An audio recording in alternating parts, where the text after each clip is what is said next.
Good evening, everyone, and a very warm welcome to all of you. On behalf of Dr. Hema Divakar and Team Artist, I'm privileged to invite you all to this Knowledge Cafe on evolving trends and high risk pregnancy management. Today, the keynote address will be by our esteemed speaker, Dr. Picky Saxena, who will elaborate on the emerging trends of magnesium's multi system benefits. This will be followed by a case based panel discussion on the evolving trends in the high risk pregnancy management. The panel will be moderated by Dr. Hema Divakar, and we have esteemed panelists from the north and the south of the country who will be giving their valuable inputs on the topic. I now have the honor to introduce Dr. Picky Saxena to you. Dr. Picky Saxena, can I have the slide, please? Yeah, is the director, professor, and unit head in the Department of Obstetrics and Gynecology in charge of the Assisted Reproductive Services at the Lady Heart Medical College, SSKH, New Delhi. She is also the expert group member for the Drug Controller General of India and the nodal officer of Daksh National Skills Lab, LHMC. She has won 34 gold medals in national and international conferences, editor of 11 books, reviewer of 14 index journals, has published more than 250 articles, and has been invited to more than 450 talks. So we now have the privilege to hear Dr. Picky Saxena. Welcome, doctor, and over to you. Thank you very much, ma'am. So I'll share my slides, and I want to thank ma'am for giving me the opportunity to give the keynote address. At the outset, I would just like to say that I had no idea about magnesium. We have been using it for a long time as an antacid and for prevention of eclampsia, preeclampsia, preterm labor, neuroprotective. But it was an eye-opener when I looked at all the papers starting from 2008 and even before that, 1990s, 98, 94. And I've got so many papers now, and we have an emerging evidence, although there is controversy regarding its role, and we need further evidence. But whatever is already available, I will try to share it with you people. So my topic for today is emerging research, magnesium's multi-system benefits. So why are we focusing on magnesium? Why is it so important? It is one of the most abundant minerals in the body, and it is a cofactor for more than 300. In fact, I read today that it is helping in nearly 600 enzymatic reactions in the body, and it is essential for the energy metabolism, nerve conduction, muscle function, and antioxidant defense. It is playing a very important role in improving healing, increasing insulin sensitivity. It reduces body fat, reduces blood triglycerides, reduces blood pressure, and reduces blood glucose and inflammation. So chronic magnesium deficiency is linked to type 2 diabetes, metabolic syndrome, cardiovascular disease, and in pregnancy, we have this problem of preeclampsia, fetal growth retardation, preterm birth, and gestational diabetes. So let us see how it acts and what is the mechanism of action, how it is able to have so many actions in the body. So functions of magnesiums are varied. It acts on the brain, the pancreas, muscles. We feel fatigue when the magnesium deficiency is there. In the reproductive system, it is having so many premenstrual syndrome, hot flushes in perimenopause, in pregnancy, preeclampsia, preterm births, cerebral palsy. In the bones, it is causing osteoporosis. It is affecting the lungs and causing asthma, COPD, cystic fibrosis. In the heart, it has so many effects: coronary artery disease, atherosclerosis, arrhythmias, hypertension, preeclampsia. In the kidneys, it prevents excretion of calcium, calcium deposits, and renal calculi are formed. Then atopic dermatitis, In the eyes, it causes cataract, glaucoma, hearing disorders, and again, it can, in the liver, it can cause metabolic liver disease and injury to the liver. So alone, if we give magnesium, it has no action. If we give vitamin D, it has no action. So this magnesium and vitamin D, the magnesium is acting as a cofactor in number of mechanism of actions of activating vitamin D. So if both of them combine together, we already know there is an established role of vitamin D in nearly all the body organs and so many functions in the body. So when both of them combine together, we have the magnificent duo and magnificent outcomes. So let us have a word on magnesium kinetics. So dietary sources of magnesium include green vegetables, whole grains, nuts, beans.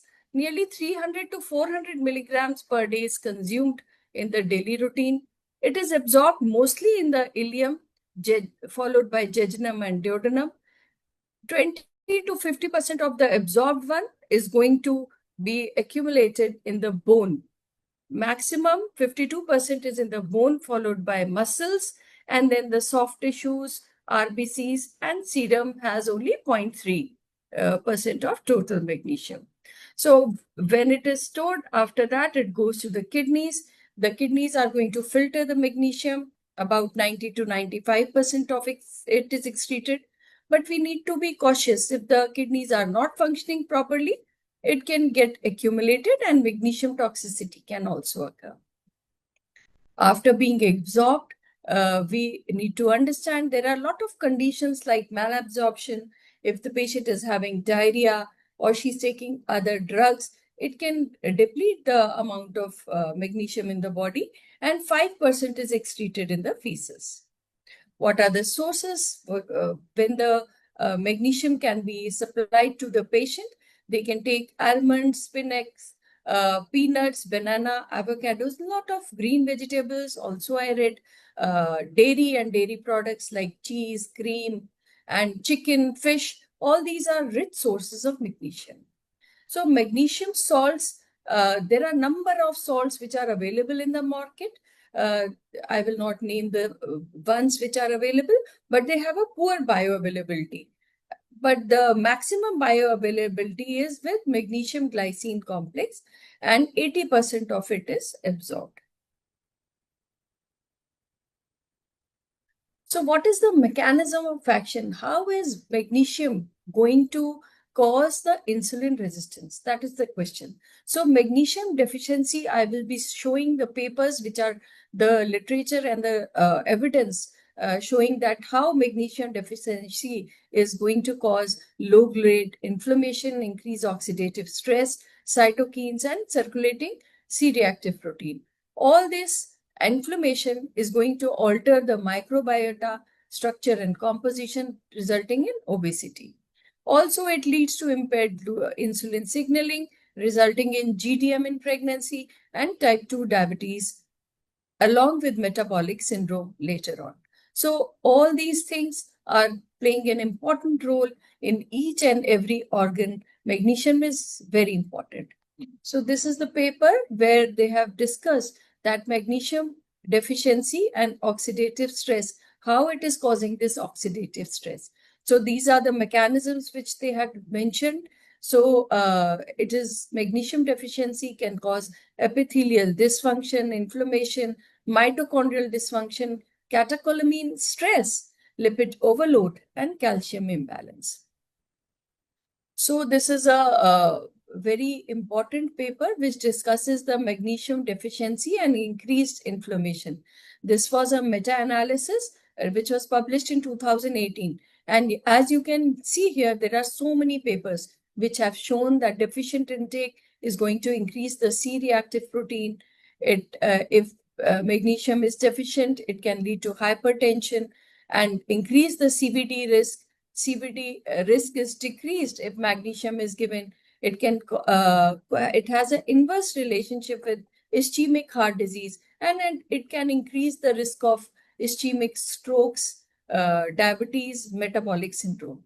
So all these papers are already existing and which have shown good evidence that these are the processes which are going to have implications in the clinical manifestation of disease. So this was another very important randomized controlled trial where we can see the effect of magnesium supplementation on pregnancy outcome. In this, there were 180 patients and there were 3 groups. So the control group, the magnesium levels were normal and they received a multimineral tablet, including magnesium in very little amount. Group B and C were both having hypomagnesemia, and group B was given the same multimineral tablet. However, group C was given, in addition to this multimineral tablet, 200 milligram of effervescent magnesium. What they found was, just see this group A, B, and C.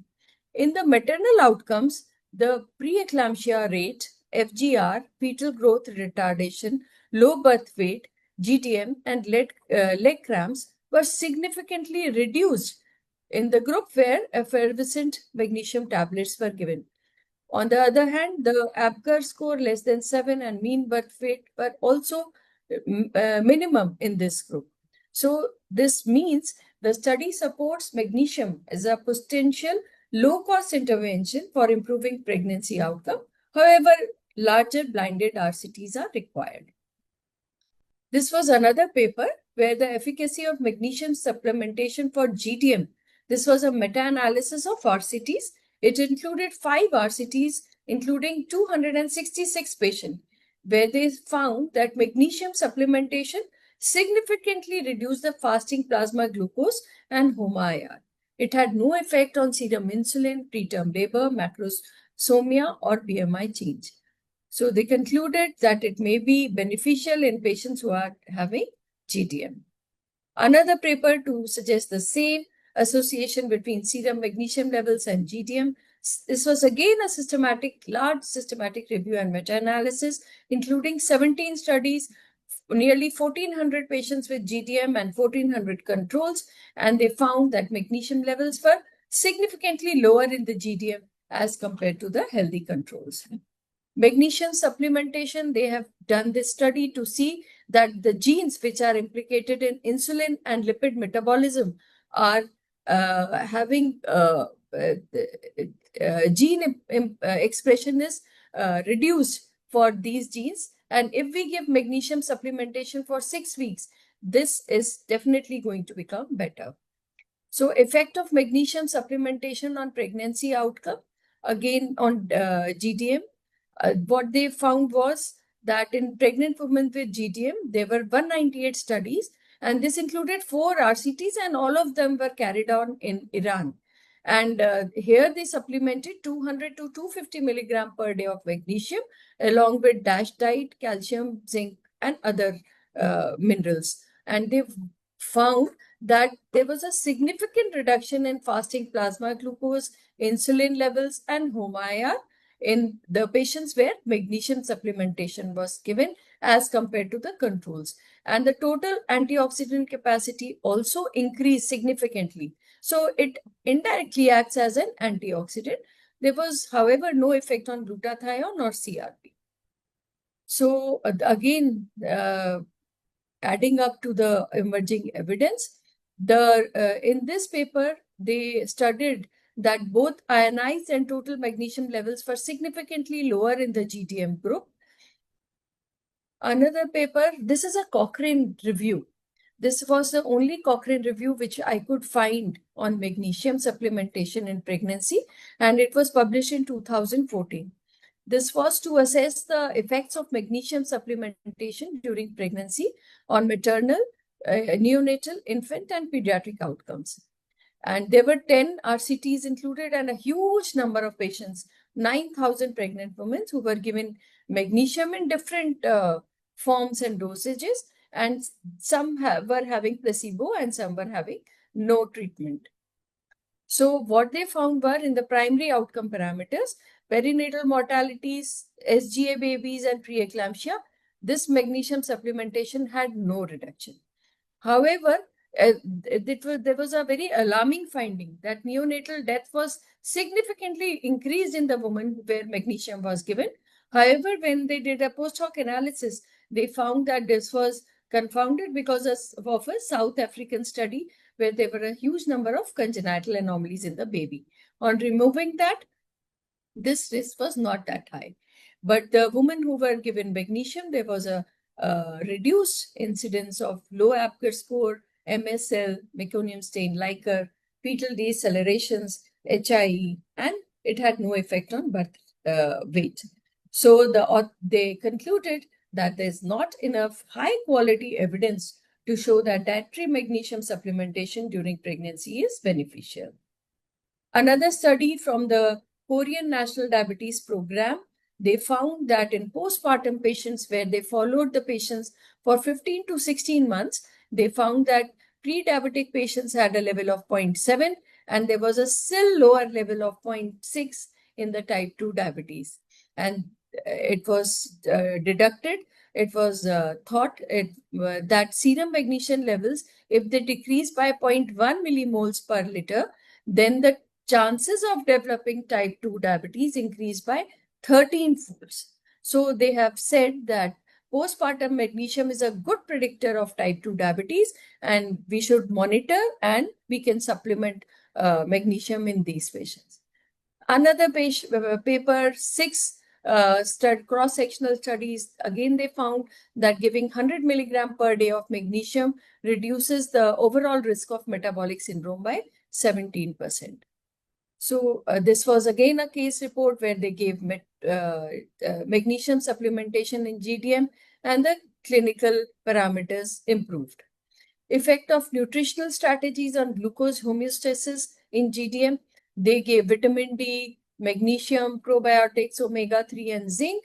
And what they found was that vitamin D and magnesium are the most promising because they are reducing the fasting plasma glucose and HOMA-IR. But obviously, all these studies are saying large-scale, multi-centric, robust evidence, RCTs, comparative studies need to be done. There is also a non-linear reduction in risk of type 2 diabetes if 100 milligram per day of magnesium was given to the patients. It reduced the risk of type 2 diabetes.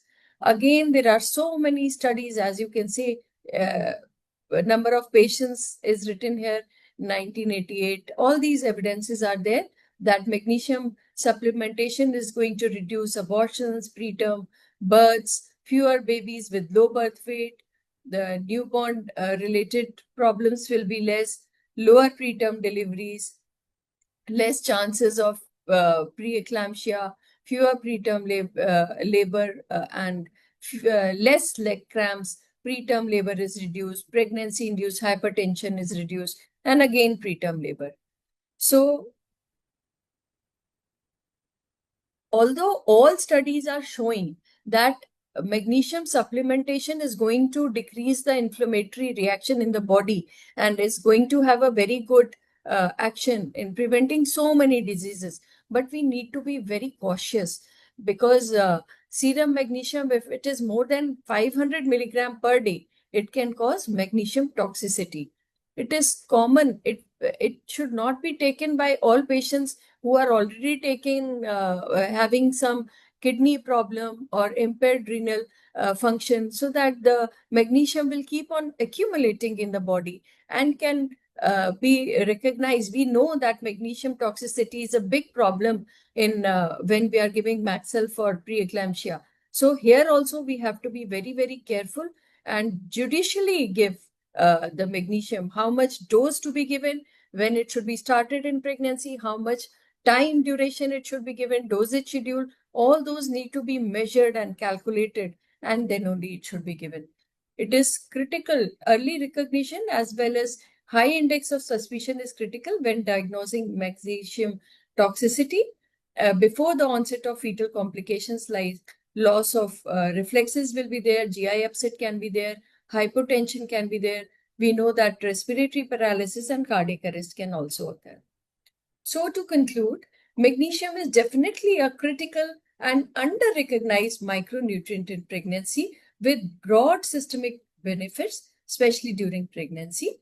We already know that its role is well established in preeclampsia for preventing and treating eclampsia, tocolysis, and neuroprotection for the baby in the preterm labor.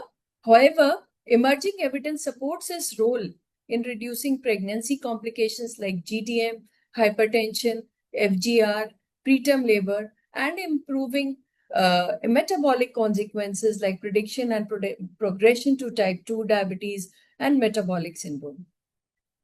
However, to transition from therapeutic to preventive use, large-scale, high-quality RCTs are essential. Optimizing magnesium salts may represent a low-cost, high-impact strategy to enhance metabolic health and pregnancy outcome. We saw that it is going to reduce the increase the anti-inflammatory effect, and it causes vasodilatation by blocking the calcium. So I guess that in the brain it is doing the same.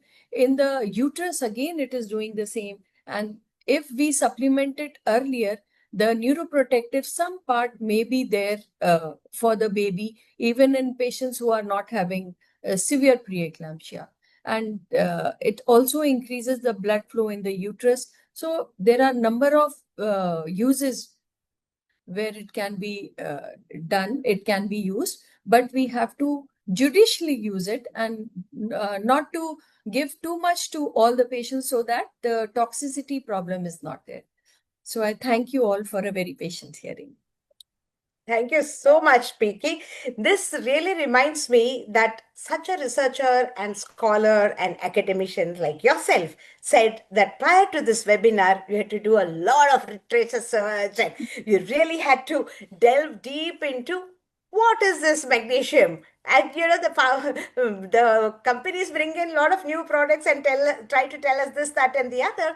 But as clinicians, have we paid in-depth attention to proper positioning it one way or the other, either it's good, limited, or no use? Something as a key opinion leaders, that is why this brainstorming discussion, and I really, really appreciate that. I knew that you would do full justice to the Thank you. nuances of the role of magnesium as it evolves, because this whole series is evolving trend. It may go this way or it may travel back this way, we don't know. So it's really from literature to clinical practice, from knowledge to action, from bench to bedside, as we call it.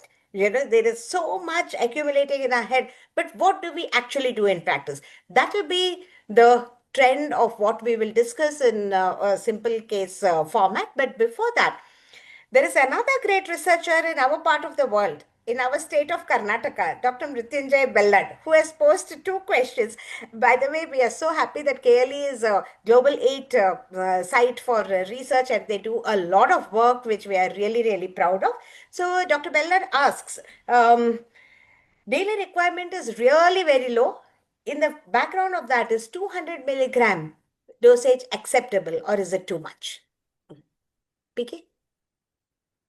So, ma'am, as the evidence is showing that 100 milligrams also is adequate, we need to have more papers and more research to be done, because the bioavailability of the salts that we just saw in the presentation, there are so many salts, each is having 18 to 15% of bioavailability. This glycine complex is Right. having good. Hmm. Yes. Yeah. Because, again, the Bellad's comment is as low as 50 milligram is required, but why are we, giving more? And there's another question by Ramji Pandey who says, do we need to do serum creatinine because it may affect the kidneys, as you told about the toxicity, or should we test for magnesium levels in the serum? Will that be a way forward, or it will just add to the armamentarium of yet another unnecessary investigations? What is your thought process as of now? Because we know that's why we've called it evolving, because we are not sure yet. Yeah, Preeti? So, ma'am, what I read was that the serum magnesium level, the percentage is only 0.3% of total magnesium in the serum, and it is not a very good indicator of the body levels. And they have suggested that RBC values of magnesium, which is going to be a very expensive, and it is not going to be available. So probably by noting the clinical features only, the symptoms that we discuss about diarrhea, feeling weak, leg cramps, all those things, FGR. In high-risk patients, I think we can measure this serum magnesium, which is the cheapest and the only available methodology at the moment. There may Right. be more techniques coming later on, but this is the Yeah. only one which is Yes, available so that at the moment. I have also like you dug deep into literature and figured out some things which I will be also asking Shalini, but it's already there in the case discussion. So we will be taking up that as to the limitations, fallacies, because it's not in the serum, it's well into the tissues. So Yeah. how will the blood sample give you an indication? Yeah. The same way Samira asks, when supplementing magnesium routinely in the antenatal period, how we will monitor, because we know that in eclampsia cases and all, we do monitor by Yeah. which Sampath knows, in her sleep also, all the staffs of Manyata trained will tell that three things you have to notice: Yeah. the urine output, Monitor. reflexes, her respiratory rate. That is a given, that we all are used to. But when we are adding it prophylactically in the antenatal period, is there anything clinically we can look for, or it doesn't make much sense? The doses which we're giving, do you think that it will be an if we are overcommitting and overloading? Because Bellard is stuck to his 50 milligram again and again. He's hounding me with, why are you giving 200? Because in Europe, 50 milligram is available. Yeah, That yeah. was Bellard for I, us. I Yes. think, ma'am, that is a very valid question. If the patient is improving Hmm. symptomatically, like her leg cramps and her fatigue and her diarrhea, all those things are improving, her blood sugars are coming down, and her preeclampsia, I don't think it is going to make such a big difference. Maybe as prophylaxis, from Yeah. therapeutics to prophylaxis, we need to move and see. These more trials will need to be done.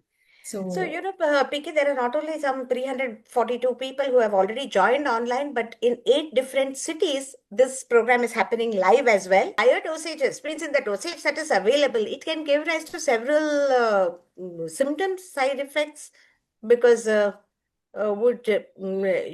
one hand, twice a week, 250 milligram to pregnant women with cramps. That is again Bellat's recommendation. But, another delegate, I think she's again Dr. Pandey, who is saying that, 200 will cause a lot of gastrointestinal side effects. Have any of us, any other panelists can also chip in whether they've had any experience where they had to give and withdraw, or because the available combination in our experience, even in pregnancy, it has not got horrible side effects. They are some of the issues which Vicky mentioned, the cramps and fatigue, etc., are definitely improving. That much is, and some sleep disturbances are also improving. So we have not seriously thought it through whether we should be giving it as also ran, or whether we should be paying more attention seriously to the dosing and the frequency and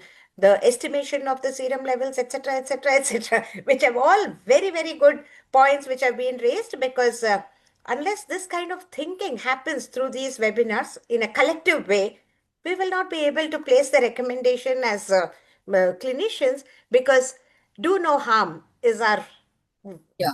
Ma'am, centerpiece. I think pharmacokinetic and pharmacodynamic studies with respect to safety and also efficacy need to be done. Without, I could not find in the literature these studies, and what is the regulatory approval for this, and what is the dose the drug insert needs to be seen. How much dose is approved by DCGI and the global regulatory bodies, and what studies they have in the animal model, and what is the efficacy, because we have to be very, very sure about the safety before we introduce anything for Absolutely. pregnant patients, Absolutely. especially for pregnant patients. It's going to harm the baby also.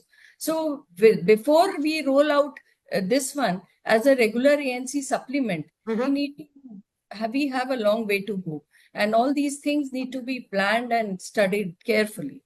Yes, Dr. another Ballari reason said, why we have roped in Peaky here as a keynote is because she's in the core group of DCGI for the approval. So the double-edged thinking has to happen from the likes of Peaky, who will, really weigh the pros and cons, the risks and benefits, if not in pregnancy, before and beyond pregnancy, does it have a scope? Because, yes, when we say women's life course, there is a lot, and somehow, we are trying to quick fix everything in pregnancy, which is, not a very appealing notion to me anymore as a division director of Well Women's Healthcare. Throughout the life, we put that Figo wheel all the time, saying, guys, she has a life before and beyond. In pregnancy, yes, it is your best opportunity so far because women do proactively come to us. But now with the technology, etc., people of the next generation are getting in touch before and beyond for sure. So we need to gear ourselves up as healthcare providers to be able to supply a quality of the demand that has been generated by the girls and women out there. So that is the thinking process. And also, if we have to start giving in the antenatal, because GDM, IUGR, this, that, and the lots of high risk factors are supposedly going to be beneficial, do any one of us have any thoughts on what dosage, how soon, how long? Picky first, and then maybe Shalini and Chinmay. ma'am, in the studies, I found that some have started in the first trimester itself, and other people have given that started in 14 weeks. So Hello, what they Madam. Good found evening. was Sampath that Kumari. early starting of the medication, magnesium supplementation was more beneficial. This Yeah, is but what I generally we found. are all scared to start anything in the Yeah, first yeah. trimester, We including generally parental don't iron, give etc. So the first we've trimester. said that, Arey Baba, Mushkil se after 14 weeks, that is fine. But that's Yeah. what, how long, based on what, all Going to of be these very risky, ma'am. will get Yeah. raised in the panel discussion, I'm sure. So they can, Sampath, is there anybody wanting to ask something? And ma'am, they have mentioned the effervescent tablets. What Huh. types of tablets? What is the strength? What is the vehicle? All those things will also make a difference. And Right. we also need to see if she's already having diarrhea, malabsorption syndrome, celiac disease. First, we need to do in healthy controls, healthy people. Yeah. And then we need to also extend it to these conditions. Right. And along with iron absorption, what all things, how will it interplay with calcium, iron supplementation that we are also doing? So all Absolutely. those things So need to very be relevant point, Girish, interaction. because those are coming up for discussion in our panel as well. So the panelists be on the alert to give an honest answer as how it exists now, the situation. And then when we say evolving, yes, we will work more towards this. If it's really, really important, we better figure out, because deficiencies are a rule in our country. Anything you ask, including vitamin D, which we thought in a sunny country will never be deficient, deficiency to hai. Everything. Now, no need of, even if you don't measure, we know that magnesium potentially could be one of the deficient factors, right? That's generally in the Indian population. Now, I think Sampath Kumari wanted to say something, but then she's now off the ground. So can we, Ma'am, if I want, yeah, can please, I speak for a Shalini. minute? Yeah. We were discussing about the serum magnesium assessment. Now, from whatever I have also, because this is one topic which is again very new to us. Yeah. Routinely, we are not really doing a serum magnesium, and we're not, for us, magnesium means somebody coming with fatigue, with cramps, Yeah. probably there you would still think of giving some magnesium, that also a low dose, because there's no guidelines. Yeah. None of our diabetes guidelines, global, Indian, anywhere talk about magnesium supplementation or magnesium assessment. Right. And we know this is 90%. It is essentially an intracellular this thing. So Yes. a serum magnesium is just not going to give you Superfluous, an yeah. idea. It may be normal, and still the patient may have deficiency, because see, almost 60% is in the bone matrix. Absolutely. Almost like 39% is in the other cells, RBCs and everywhere. Yes. So then doing a serum magnesium, and like It's Dr. futile, isn't also it? said, 1.7 to 2.2, 2.5, that's the normal range that you get if you look in all the literature. But then there's never been any major guideline or importance given to magnesium as a routine assessment even for patients with diabetes, despite we know its role in insulin signaling, we know Yeah. its contribution to insulin resistance if there's magnesium deficiency. But we've not really ever thought of prescribing magnesium in terms of, a patient where you see insulin resistance or a patient with diabetes. Yes. So many studies, Dr. Picky talked about the link between magnesium and GDM. But I don't think, when we do a preconception assessment and we're putting that woman through a preconception care pathway, we've not really ever thought of magnesium, what doses to be given, and all those things. So I think this is a very, very evolving field, Yes, and absolutely. there's no It guidance if you suits the actually title of think. the whole series of Yeah. webinars because I mean, it's, we want to present some new trends and yeah. thoughts. We agree that some of the established ones are also not getting in as much coverage with the girls and women as we would want to, as we desire, but we are getting somewhere there. So by the time, we brainstorm and incubate these newer thoughts, maybe we'll pick up something which will be really, really useful. So some of them in the audience have now begun to rethink, oh, this is important. But if daily dose is going to give us problem, can we give alternate days? Can we do something to mitigate that? So the thinking process, I really, really appreciate all the esteemed speakers for the day and also the panelists and the delegates who have started taking their brains. Maybe there is something in it for each one of us. Anybody else? As you Any have closing said very comments? rightly, ma'am, you said the idea is to evolve. So I'm reminded of Swami Vivekananda's statement that every idea, it goes through first ridicule, then opposition, and finally acceptance. So at least I think we have now reached the stage of opposition where people are starting to oppose the idea. Maybe this is a lot of toxicity. So when we will investigate, at some point we'll find the acceptance there. But unless we think, unless we evolve, it is never going to happen. So thank you for forcing us to think. Otherwise, we are all so comfortable in our zones that we don't think. I think this is a magnificent closure for magnesium discussion. Yeah. So I really, really Absolutely. appreciate everybody's wholehearted participation. And thanks again to those specific names which I have not mentioned. And of course, without the delegates provoking us with more questions, we would not have had such an interesting discussion and the panel. So thank you very, very much, one and all.